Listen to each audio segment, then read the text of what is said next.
ये पहली मर्तबा है कि यूनिवर्सिटी की एम्प्लॉइज़ की जो सैलरी है, तनख्वाह है, वो शार्ट हो गई है। इस तनख्वाह के ना होने की कौन कौन सी वजूहात है? तो सबसे पहले मैं आप लोगों को ये बताना चाहूँगा कि इस वक्त यूनिवर्सिटी के जो एम्प्लॉइज़ हैं उनकी तनख्वाह तकरीबन कुछ 5.5 या 6 करोड़ रुपए माहाना बनती है। ये तनख्वाह जो है हमें कहाँ से मिलती है और किस प्रोसेस से हमें मिलती है? हायर एजुकेशन कमीशन इस्लामाबाद की तरफ से हमें सालाना बुनियादों पर जो तनख्वाह मिलती है, अगर हम उनकी कैलकुलेशन करें तो हमें 28 करोड़ और 70 लाख रुपए जो है सालाना मिलते हैं, जबकि एम्प्लॉइज़ की जो तनख्वाह है इस वक्त वो 76 करोड़ रुपए बन रही है।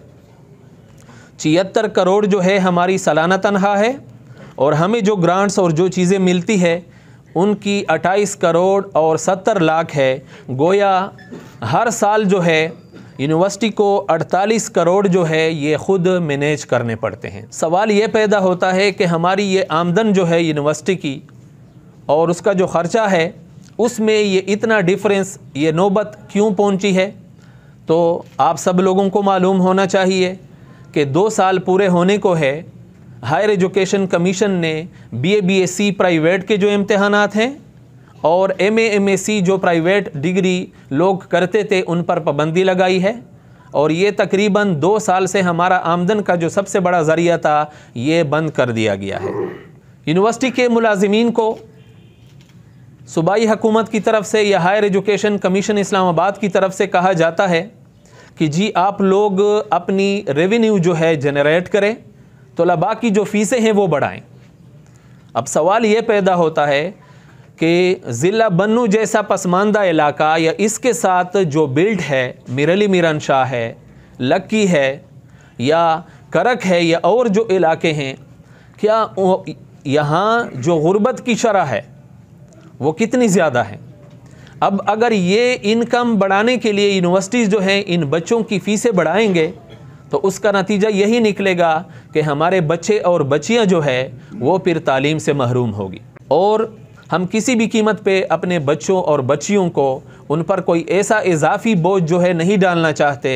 ये कोई पेशावर नहीं है, ये इस्लामाबाद नहीं है, ये कराची की यूनिवर्सिटी नहीं है, ये बन्नू और उसके जो नवाही इलाके हैं ये उनकी यूनिवर्सिटी है और यहाँ आबादी जो है उनकी अक्सरियत गरीब लोगों पर मुश्तमिल है।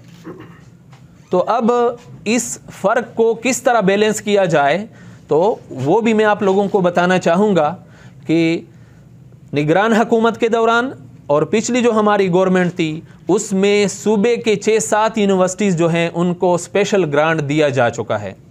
इस्लामिया कॉलेज है, गोमल यूनिवर्सिटी है, पेशावर यूनिवर्सिटी है, एग्रीकल्चर यूनिवर्सिटी पेशावर है, UET पेशावर है, इनको एक स्पेशल ग्रांट दिया जा चुका है, जबकि बन्नू यूनिवर्सिटी जो है ताहाल इस किस्म की स्पेशल ग्रांट से महरूम है। तो हम वज़ीर आला खैबर पख्तूनख्वा जनाब अली अमीन खान गंडापुर साहब से और वज़ीर तालीम हायर एजुकेशन मीना खान अफरीदी साहब से और हमारे secretary higher education department Peshawar से हमारा ये मुतालबा है कि जिस तरह अदर यूनिवर्सिटीज़ को आप लोगों ने स्पेशल ग्रांट दी है रिकरिंग के बजट में, इसी तरह हमें भी एक स्पेशल ग्रांट दिया जाए ताकि हमारी तनख्वाहों का जो बोझ है या हमारे जो अखराजात है उनका बोझ जो है वो हमारे इस गरीब इलाके के पसमानदा बच्चों पर ना पड़े। तो यही हमारा मुतालबा है गवर्नमेंट से कि हमें एक स्पेशल ग्रांट दिया जाए ताकि हम कुछ ना कुछ अपनी सर्वाइवल जो है वो जारी रख सकें।